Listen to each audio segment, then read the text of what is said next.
Bana? Nima qilasiz uni? Kerak bilan bu yok keldi. Ona? Ha? Dadam qayerda? Bilma dadaga. Sinfdoshlarim aytdi, ko'chada baklashga teravergan ekanlar. Qilmasizlar unda, hammasi ustimdan kuladi. Dadang musulkash, dadang musulkash deydi. Hayır tamam. O'zim jonima tegdi. Boshing yet. Shu yerga jonima tegdi o'zi to'g'risi.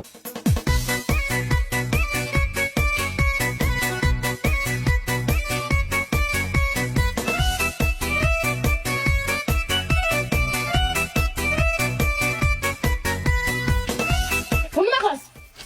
Kerak bilan. Odamgina jonima tegsiz. Siz dastingizdan ko'chada yurib bo'lmay turman. Tushunasiz? Musulga nima qilasiz musullar?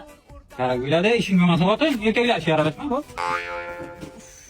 Mayli bularga chidasa bo'ladi. Bu nima kerak endi? Uy quramiz xotin imorat qilsak kerak bilan. Janimda bilanmi? Bu qursin. Jonima tegdi. Mayli bunisiga ham chidasa. Bu nima?